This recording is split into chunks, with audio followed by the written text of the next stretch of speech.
everyone, welcome to another episode of Classic Gaming Brothers. I'm Zach. And I'm Seth. And we are the Classic Gaming Brothers.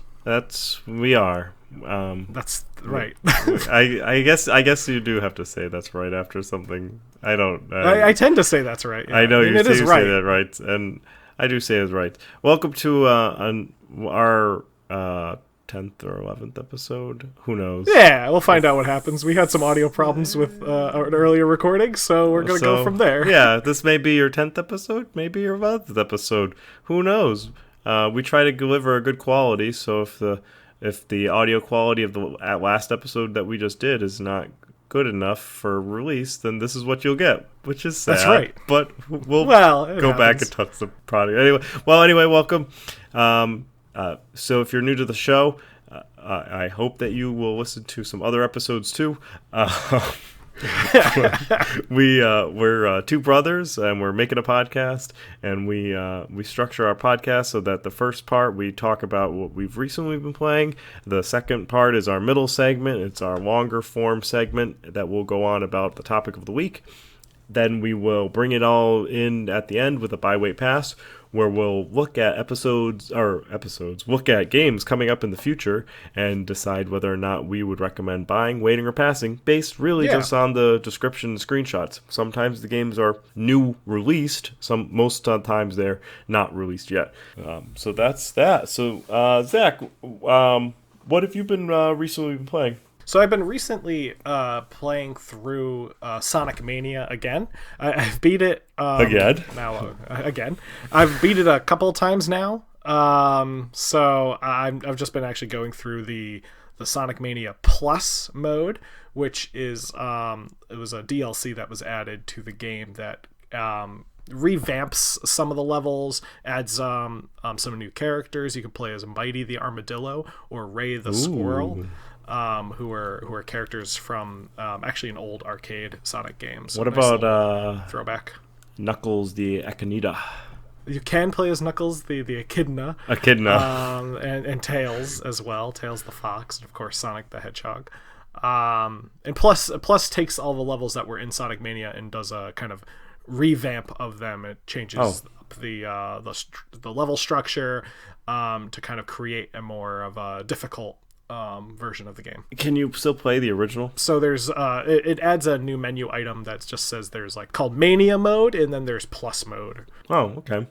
Yeah, so I should probably check that out again. I don't think I've actually beaten it completely, but it's a fairly tough game. Yeah. I mean, they definitely try to make it as close to the original Sonic games as they could. Not for you though. You're a professional Sonic player. That's right. Yeah, no, I was listening to people being like, this game's hard, and I was like, come on. Oh, nice. So what about you? What have you been playing? I've recently been playing Shadow Tactics: Blades of the Shogun. Oh, cool. And it is a tactical strategy game. Mm-hmm. Where you have we actually talked about a game that's done by this company. It's done by the Mimimi company, and we talked about it early on. They're the ones that are working on Desperados III or Desperados 3. It's a game that where you play as various characters set in feudal Japan. So there's like a ninja type character, a samurai type character. There's also like a sharpshooter type character, and there's like this there's this little like girl that sets traps and stuff type character. And you use these people's abilities to go around a map and stealthily take out enemies and be able to accomplish the objectives. So you may certain characters can get on top of rooftops, and certain characters are good at fighting multiple enemies. So they you need to use the right person to be able to get the job done. And you try to do it without getting discovered, because once the alarm goes off, then like people descend upon you and you're easily killed. So that's Shadow Tactics, hence the Shadow Tactics part of the game. And then Blades of the Shogun. very fun. Kind of a thinky strategy tactical type game. You have to kind of always use the right person. Sometimes you're just by the grace of luck that you can get something done. And there's 9 maps, and the maps can take hours to beat because you're just trying to figure out how to beat it. So it's not like one map is like easy and you can just blast through it. I've been on maps for at least an hour or two by the map itself, just trying to accomplish maybe 1 or 2 of the objectives. And you have to play through until you get through all the objectives. And you can't play the other maps until you progress the story along. Oh, Interesting. interesting. Yeah, it's a fun game. I really enjoy it. It's like it scratches a specific itch for me. Yeah. I mean, and the Shadow Tactics game that's been a long going series, hasn't it? No, it's a new game by Mimi. Okay. Yep, and and then they got the Desperados property, so they're working on Desperados now. So that's very new for them. I believe I'm probably. I think I have a different game series, and that's why I'm confused. Yes, they're all very similar to also Jagged Alliance and those type of games. Yep. Jagged Alliance, Desperados, Shadow Tactics, and those type of tactical type of games. Yeah, and I mean, Shadow Tactics isn't really a way to segue. Into No, but Sonic is. But Sonic is. So the main chunk of our podcast today, or the meat of the podcast, if you will, is actually going to be thanks to an email that Dylan, a longtime listener and friend of the podcast, sent in, which was the idea that he was interested in us talking more about some of the different characters, mascots and stuff. We talked about it in our Nintendo episode a bit about Mario's kind of a little overview of Mario's history, just in terms of the reasoning for his design. Right. And he wanted to hear a bit more stuff like that, so that's what we're going to do today. Yeah, I think so. Just for if you're a new listener coming into this episode and not listening to the episode where we talked about Mario, or also known as Jumpman, Mario, who is an iconic Nintendo figure, originated from the arcade game Donkey Kong, and was he went by the name of Jumpman, and was really similar to, like, I reference it kind of like Fix-It Felix from Wreck-It Ralph, and Wreck-It Ralph was Donkey Kong, and that's kind of very similar to what that movie is going for. So that's Mario. But so what iconic character have you thought about that you think has a weird kind of background that you learned about? I mean, well, the obvious one, considering the game I just talked about, would be Sonic the Hedgehog. Oh, yeah. Mostly in the sense that Sonic's design, the process in which Sonic was designed was kind of a long period of time. Sega was looking for a mascot that they thought would compete well against Mario. Right. Mostly because their Alex Kidd mascot was not doing so hot. So they wanted something fresh. They wanted something new. They wanted to kind of be the answer to what they considered Mario's slow-paced gameplay. So they wanted a fast character. And while he went through a bunch of early designs, including one design that was heavily inspired by President Theodore Roosevelt, which became Dr. Robotnik. Right. The eventual design they settled upon was a blue hedgehog.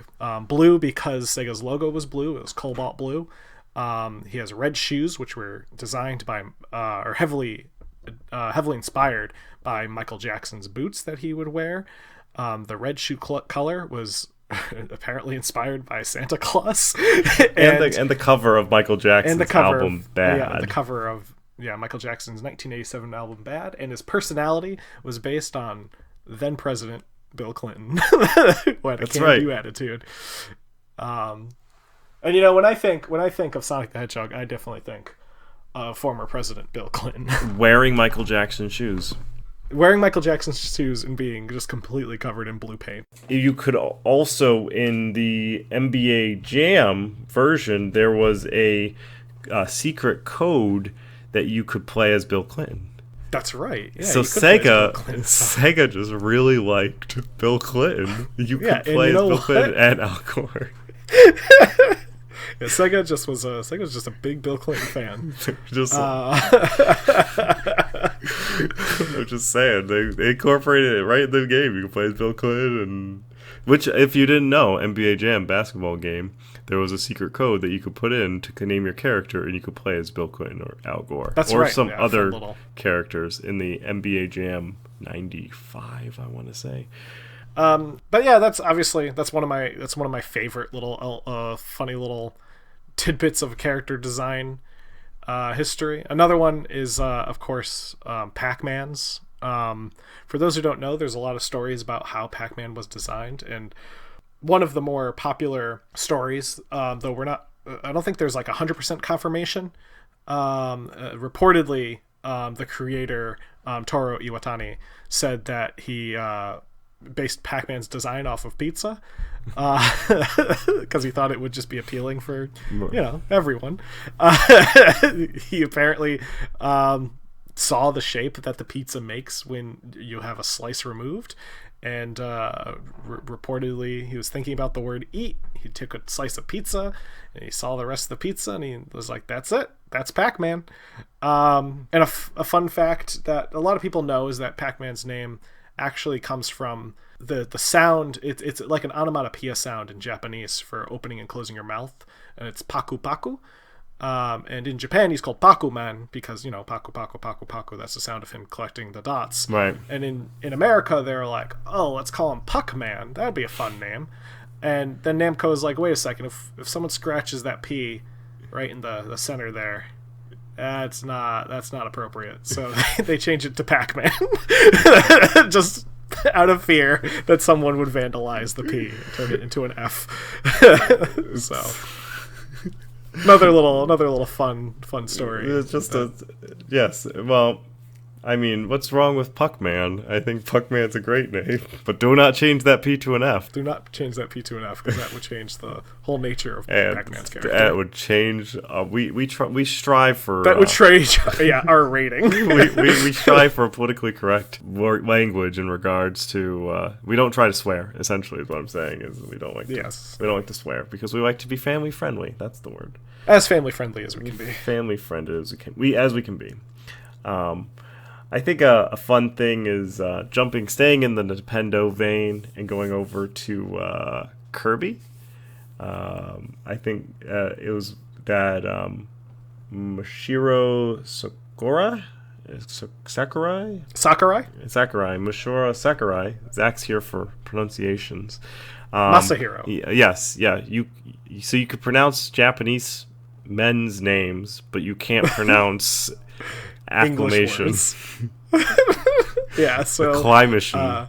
Masahiro Sakurai is the creator of Kirby, and 1990s, and yes. The design was originally so Kirby was only going to be used to be a placeholder for the sprites in the game.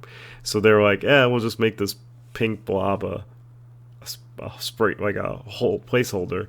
And eventually they were like, meh, we like this pink little blob. and that's where Kirby came from. And that's why he's a pink blob, because he was really originally designed just to be like, okay, we know that we're going to have a character here. We'll put him here as a whatever this thing is while we work on the rest of the game. And then they got back and they were like, let's just keep it. Well, a fun fact was that his color was also apparently a source of argument in Japan. So Shigeru Miyamoto wanted the character to be yellow, and Masahiro Sakurai wanted the character to be pink. And apparently they got into kind of a dispute about this. And at the time, for context, the first Kirby game came out on the original Game Boy, which has no color. It is a grayscale game. So the North American promotional material needed to have a game character on the cover, and they knew that these people were arguing about this color. So what they did was they just made Kirby white originally. So if you look at the American box art, Kirby is white because they hadn't decided yet, because people were arguing about it. Reportedly Miyamoto wanted yellow because he felt it was a more neutral color. Sakurai wanted pink because he just wanted the character to be pink.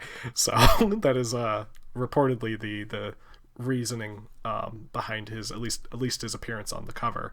Another fun fact about Kirby is that Sakurai was kind of a young developer when he got involved in making Kirby. And when he was programming the game on the Game Boy, he used a special modified Nintendo to, like, he had to program a special program to create a keyboard on his Nintendo system so that he can type in code so that he could program Kirby. And when he like told other people at Nintendo that he did this, they were like, "Why didn't you just get a keyboard? Because we have plenty of those."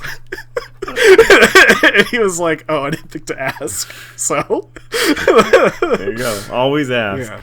Always Yeah, ask. he was like, I think he was like in his, he was 19 when he developed Kirby Dream Land, which was the first Kirby game.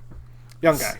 So sticking with iconic Nintendo characters, we have Mega Man. Mega Man is the Blue Bomber. The Blue Bomber, and he actually, they really didn't want him to be blue, but the NES, the Nintendo Entertainment System, which they were developing Mega Man for, had a limited color palette. We've encountered this before, and we'll go into that as well with the Fallout game. And so there were only 54 options to choose from, and there were more blue shades than any other color. So they had a lot of blue in this color palette. So if Mega Man became blue, you would have more shades, so you can do shadowing on that sprite, so then you would have more of a detailed Mega Man.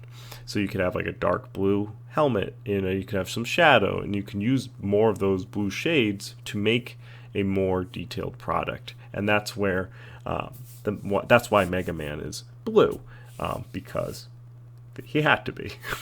Yes, yeah. Reportedly, the creator or one of the main designers of Mega Man, Keiji Inafune, was not a big fan of the color choice. Yes, he thought it was gross.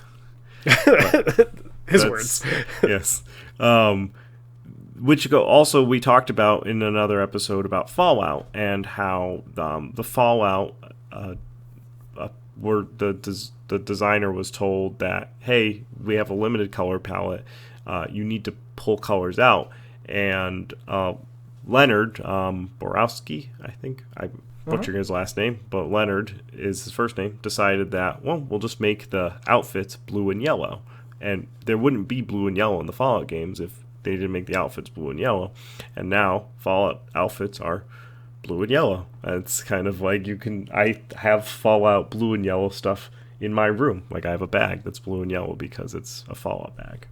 Yeah, I mean, it's interesting. I mean, there is kind of game limitations in gaming has been a staple to gaming since the dawn of it, basically because we haven't had the technology that we have to make video games for that long of a time in reality. Right. So they've been constantly evolving. So you'll find that a lot of video game characters, at least from the 80s and the early 90s, where a lot of them were designed the way they were to accommodate some issue that they were encountering.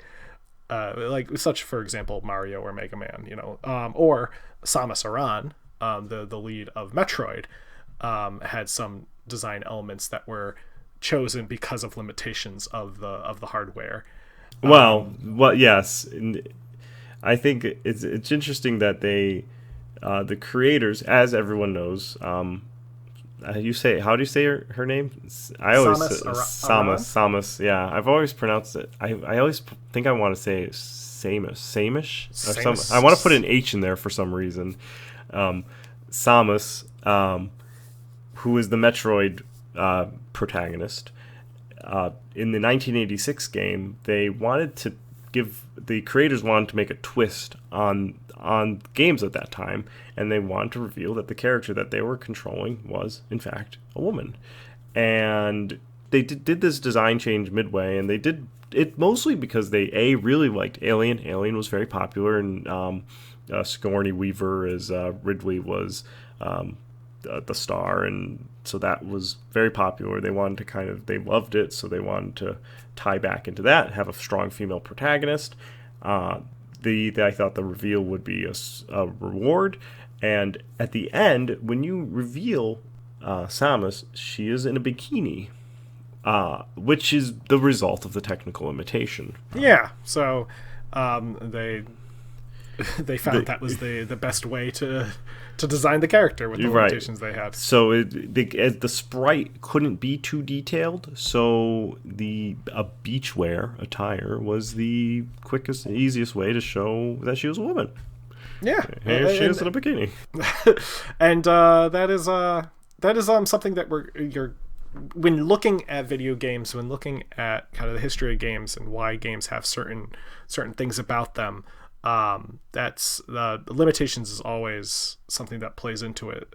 So, for example, Little Mac, who was in Mike Tyson's Punch-Out for the NES, another NES staple, was his size in the game is like substantially smaller than any other character in the game, and that was really because of limitations to the hardware at the time, and it became one of his kind of like staples to his character that people remember, is that he was a small guy who could knock out Mike Tyson. Right. And there's the meme with with like a baby next to Mike Tyson. Yes, yeah. With like a baby in a green outfit and holding their hands up. That's where that, if you ever see that meme of like the baby in the green outfit holding their gloves up next to Mike Tyson, that's not only a meme with it going back to the Knockout game, but it's also specifically talking about that character, and not necessarily a character, but things like the fog in Silent Hill, or the scene transitions and camera angles in like Final Fantasy. Those were all based on technical limitations, and those became staples of what they were. Sometimes limitations would be something to do with a licensor or a publisher or somebody who having a certain brand design needing to have you to be tailored into a brand template, cause changes.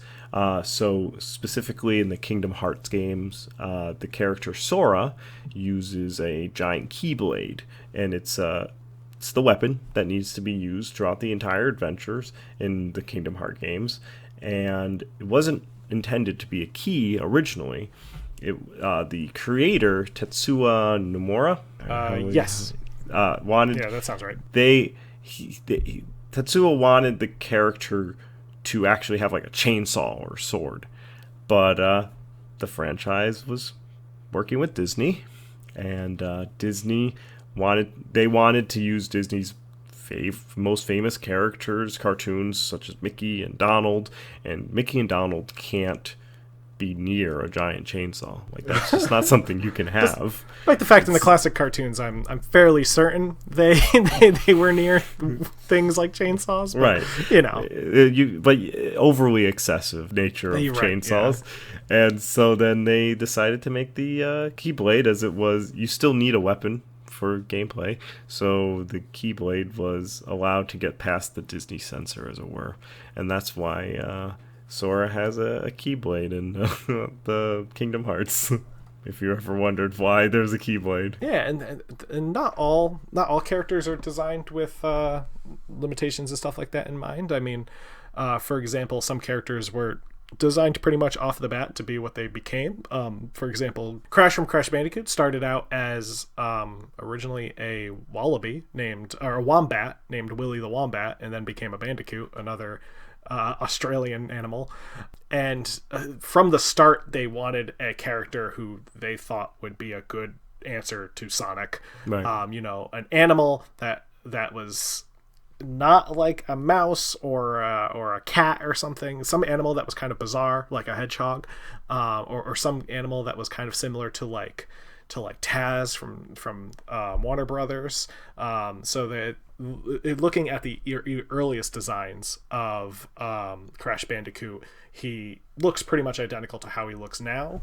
The one thing being, they originally had him with a tail, and they had to cut out the tail due to graphical limitations of the PlayStation hardware.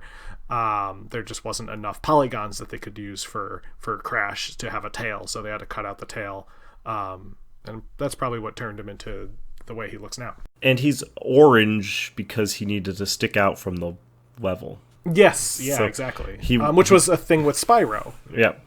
Spyro was purple because he's running across the ground, which is green, and they thought it would be kind of ugly to have a green dragon on top of a green grass. Right. So, Especially if you once again limited palette count. If you've got the same exact color green, like now you can do a green. If you do a video game now, you can have a green dragon run across green grass because you can have different shades of green. But when you have a palette count of 50 colors, there's only so much green that you can use. And if the green is exactly the same color as the green, it's just going to blend, right? And that's where like the importance of a color palette and having so many different shades of the same color comes into play, because our eyes, if it's the same color on top of the same color, our eyes have trouble differentiating that naturally. Like, we just can't do it. Yeah. Especially with those older games. I mean, right. With the older games, when the color palettes are so limited, it's just so hard on your eyes. So, yes. If the colors are too close to each other. So there was also sometimes characters became what they are due to inspiration from around. The designers are inspired, as people are. Art imitates life, and life imitates art, as it were. So Star Fox, 1992. In 1992, Nintendo worked with Argonaut Software and created a space shooter for the SNES, which was titled SNES Glider. And it had no story, so there was no real desire to play it beyond just flying around and shooting. Miyamoto,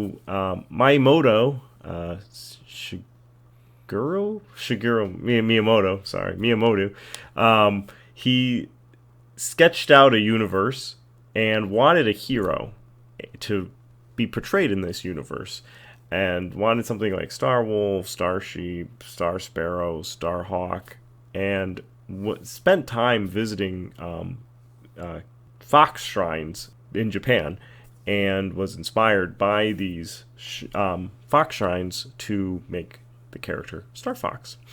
And his Star Fox's face was actually designed was designed around the fox, because the shrine, the Inari, which is the Japanese shrine for the foxes, has like a red turtleneck or a scarf around the neck, and that's why Fox McCloud wears the red scarf, which I think is it's very it's an interesting origin for that.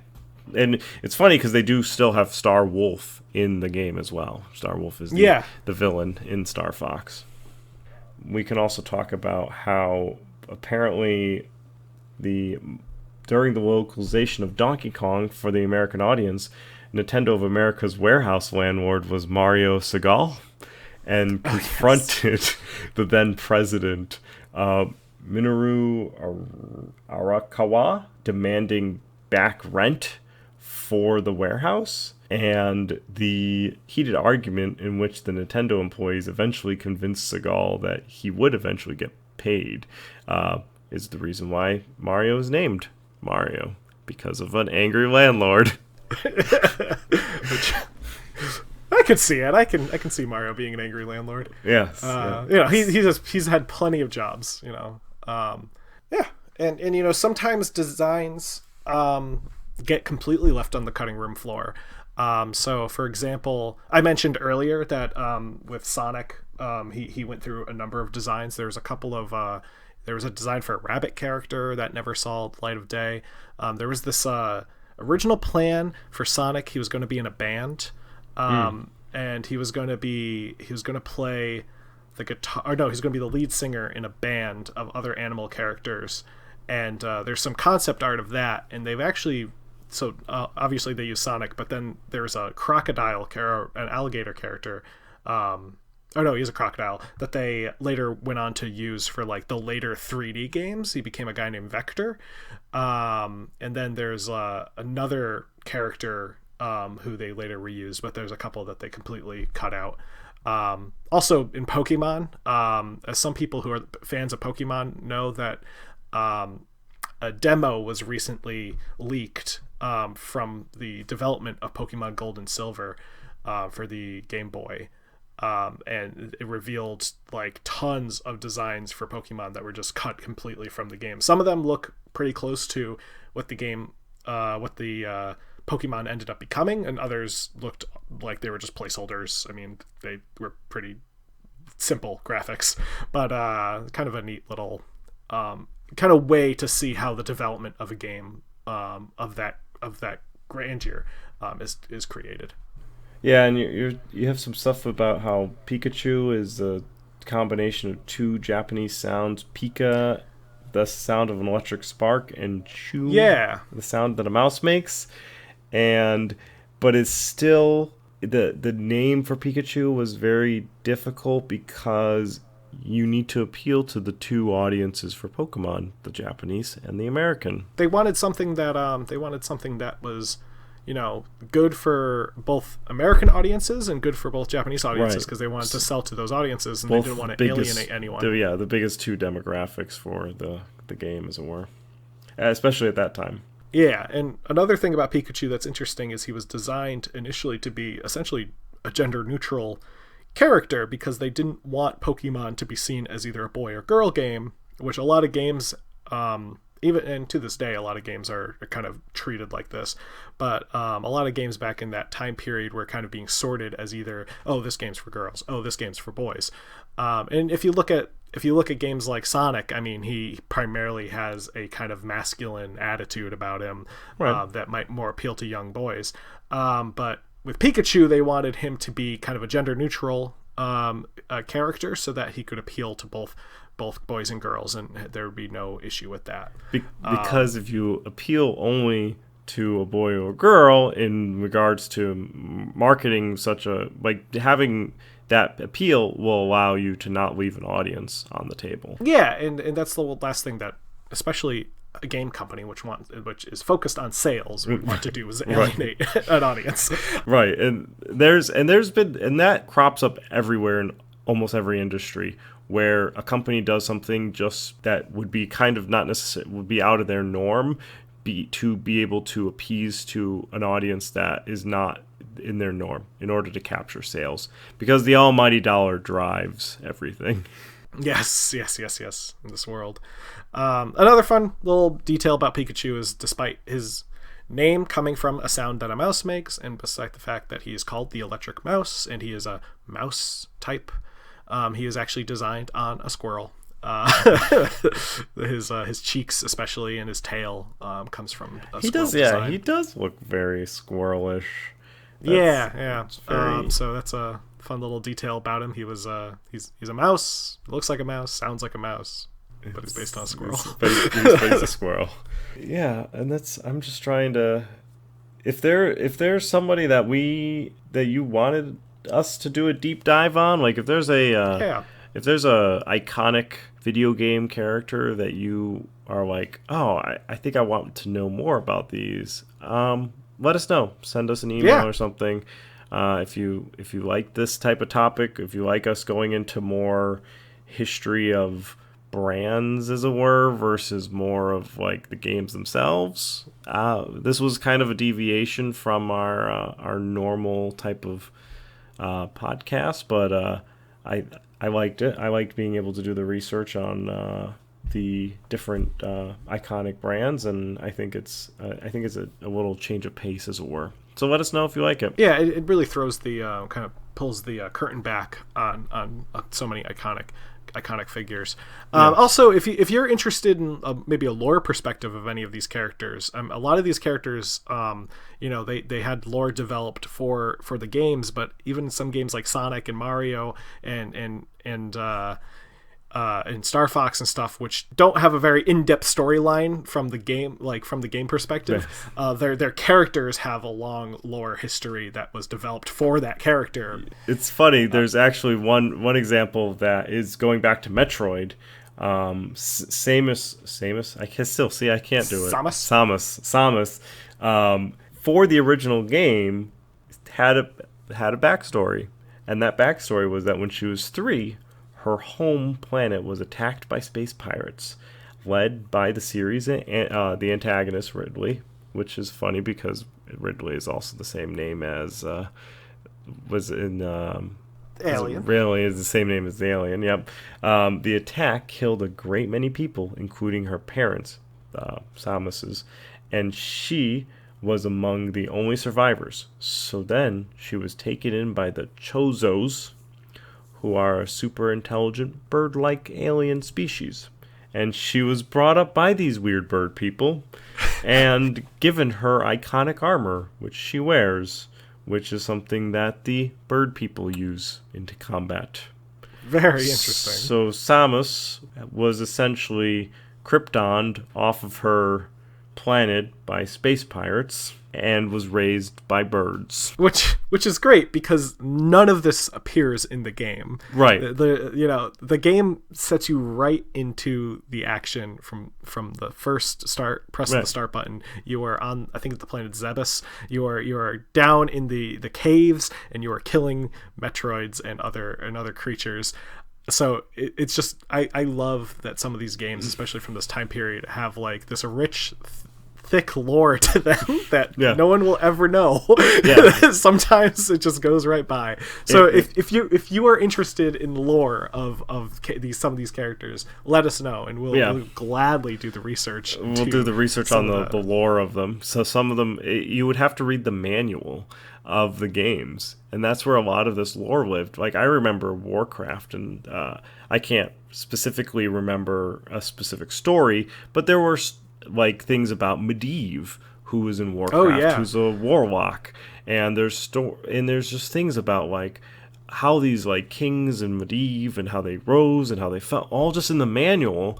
And you get in here, you're just building units and fighting units. Yeah, the manual is this decently sized little book that has like a full breakdown of the story of every unit, but also like a story. Like there's it's fascinating. Which I think the games, because they were so limited, a lot of those games were very limited in regards to the content that they can put into the actual game, had to rely on manuals to tell the story that they wanted to complete it. So if you read the manual, then you can kind of better understand the game from a story perspective and from a gameplay perspective, and the people making the game could cut back on that story and save space, and cut back on the tutorials to save space. Yeah, there's a ton of stuff like that, and you'll also encounter in games like Mario. I think there's like, not to trail too far off, but I think there's a note in one of the manuals, or at least in like a draft of the manual, that the bricks that Mario smashes are supposed to be the people of the Mushroom Kingdom that have been turned into bricks. like that's stuff that like when you go back and play the game, you're like, oh, this is kind of messed up that Mario's just willy-nilly smashing all these bricks, murdering bricks. But just murdering countless people.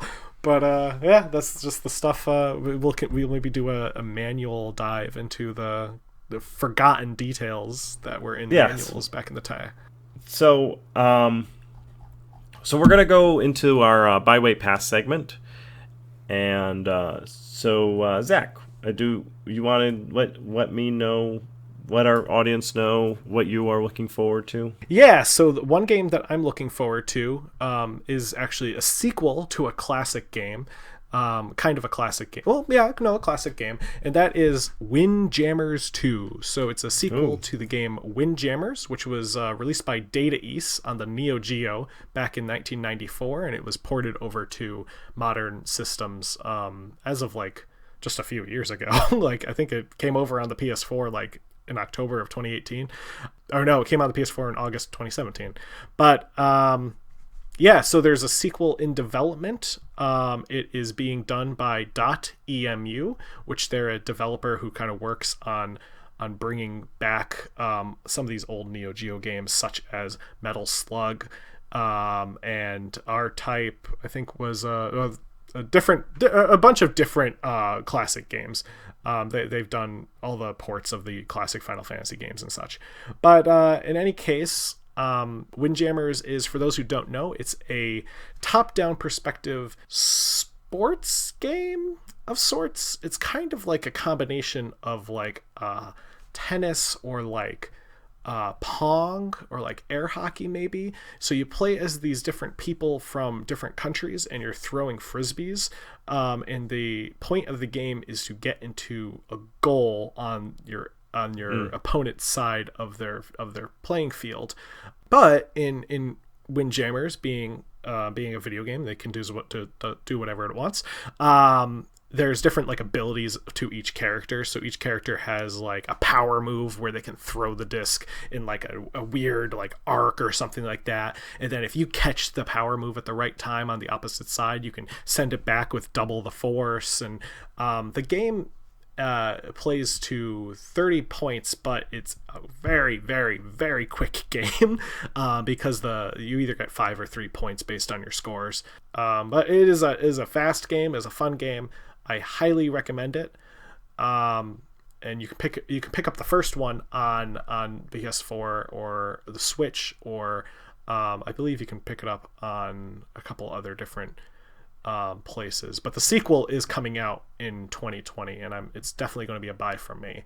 It's the first one is one of my favorite games. I played hours of it with one of my friends, so I'm looking forward to picking up the sequel. So I'm looking at a different game for what I'm looking up at for coming out, and it's a game that's called Not for Broadcast, and you essentially take over the national nightly news as you're controlling this national nightly news as this radical government comes into power.